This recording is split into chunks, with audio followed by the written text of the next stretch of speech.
Have you guys ever been chased by a heavy, like non-stop? He will not leave you alone. He throws a lock bolt at you. He seals your fate. You can't do anything about it. It has so much health. You just can't do anything. There's barely any counters to it except for shooting at it or shooting at him. Or when a cash out is just loaded up with mines. Grenades are being thrown at it, all sorts of goofy things. I may have a solution for you boys. Too bad it's a very crappy one. Introducing the data reshaper. Now you guys probably completely forgot this thing even existed. And I do not blame you. This thing isn't very good, but it's also extremely unique. There is no other gadget that does what the data reshaper does. That's going to make this video kind of difficult to record. I can't compare it to anything. I can't say this one is by far better at doing what it's supposed to do, except it's not. There's no other gadget in the game that does what the data reshaper does. It boggles the mind sometimes when you think about it too long. Because of this, I have to throw some kudos over to the Embark development team for whoever makes the gadgets over there. You guys did a good job with this one, and also a very poor job. I don't get it. You made a very unique gadget that is completely irrelevant. Now, before I start getting a bunch of angry protesters in the comments, let me say my piece, okay? I spent an absurd amount of time trying to make this thing work. It works sometimes.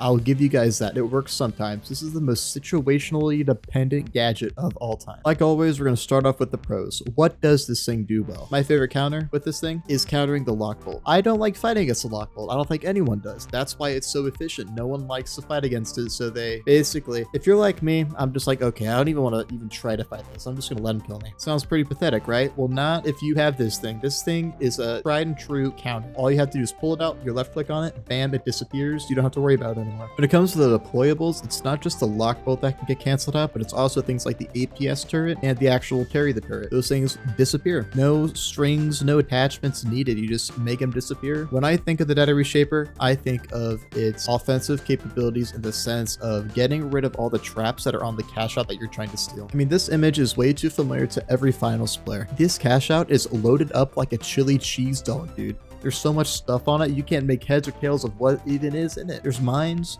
there's grenades that are being thrown at it from the team that's trying to defend it for some reason, blows everything up. You don't know what's going on. Use the data reshaper though. You don't have to know what's going on. You just press it once, twice, boom, it's all gone. Doesn't that sound great? Another common way to use this thing is with the canisters that are on the map. You see a toxic one, you don't like it, you want to have the explosive one, go ahead, tap it once, twice, and pray that you get it on one of those turns. It's a gamble. This is modern day gambling, boys. Now, I can't really argue with its effectiveness for taking out lock bolts, APS turrets, other deployables like that, because it's hard to see how it's not good against those guys. With the mines and other things like that, you could just see the mine and not step on it. That's pretty much all you gotta do to avoid the dispersion of damage that will be afflicted upon you guys if you just don't step on the mine. With getting rid of everything off the cash out itself, a grenade does the job. It explodes everything, even if it's a pyro mine or a gas mine. It lingers for a bit, but that also just gives you time to kill the enemy team, you know? I can see the argument where you don't have a lot of time and you have to get there as soon as possible, but there's a bunch of mines on there, so a regular frag grenade or a pyro grenade just doesn't do the trick. I could see where the data reshaper helps out with that, but that's just it being a situational gadget again, to where it's too situational to be useful overall. Because I'm thinking this thing isn't worth replacing it with a grenade or a regular frag grenade. It's just not worth it. But the mechanic of changing barrels to a separate barrel is a really cool idea in theory. I am not the biggest fan of how they're doing it right now.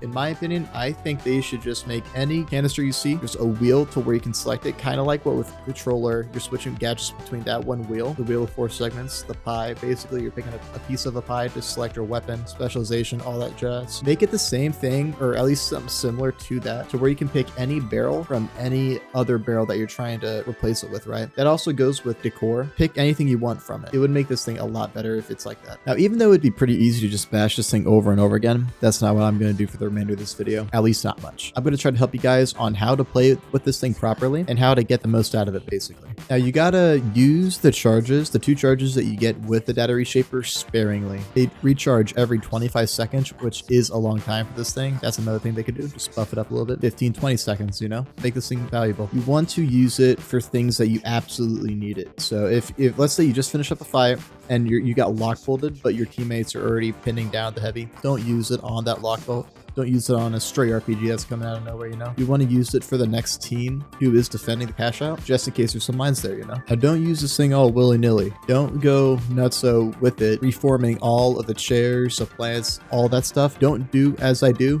as I say. All right, guys? Believe me, I did a little too much when I could have used it for that lock bolt. That killed me in the end. Just remember how valuable those 2 charges you do get are, and then you'll be able to use this thing a little bit more effectively than usual. I also want to go over some blind spots that this thing does have. Blind as in, like, you can see the thing that's affecting you, like a lock bolt or a dome shield. Like, let's say you're fighting a heavy who dropped down a dome shield. If you're outside of the shield, you can't reform it. You can't do anything. You just have to wait there and take the punches like a man. You can't do anything about it. Now, obviously, you can counter the dome shield like by getting rid of it with like a glitch nade, obviously. But when it comes to the data reshaper, you can't do anything about the dome shield unless you're inside of the shield itself. And believe me, I have tried. I have spammed my left button on my mouse so much that it might be broken now just from spamming the data reshaper onto the dome shield. Ugh, don't try it, boys. Don't be like me. Another thing that can be pretty annoying is, let's say a floor is destroyed below you and the heavy, next thing you know, he throws a lock bolt at you. It hits the side of the entity, so it's not on the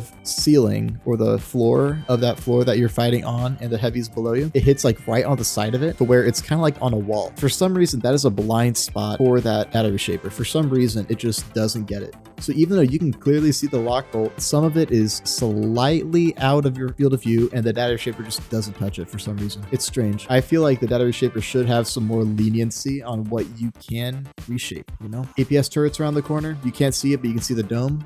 I feel like it should have a little bit of leeway there, you know? Now, those are some ways you can use this thing. Again, I wouldn't suggest using it. Not in the same way I don't suggest using the drill charge from a couple videos ago. This thing isn't as bad as that bad boy, but the data reshaper just isn't viable. It's extremely unique, and I respect it for that. It's not good though, just because it's unique. It does score a couple points over the drill charge because of it not being commonly used. And I know both aren't commonly used, but once you hear the drill like sound effects from the drill charge, you know what's coming. You know that you just turn away, avoid the flash, you're good. But with the data reshaper, it's immediate, it's soundless, you don't know what's going on. Your turret just goes away, your APS turret goes away, your lockbolt goes away, you have no clue what's going on. And then you realize, oh, the data reshaper's in the game. And then they question why you're using it, because we can't use it for the next 25 seconds because you just used it on the lockbolt. So it does have that surprise factor there. This gadget definitely gets some brownie points for me because it is something you've never seen before in any other game or on any other class. Of course, the defibrillator is unique to that class, but you see in other games like Battlefield, for instance. You haven't seen anything else like the data reshaper before. So go ahead and let me know what you guys think about all this. Am I just speaking out of my bum? Like, what's going on? Is this another hot take from yours truly? Go ahead and let me know. And also, go ahead and hit me with some more mechanics that I most likely have missed down in the comments. That is my favorite part of the whole video part. It's not even the video, it's the comments section. Let me know what's up, boys. You guys have a good one, all right?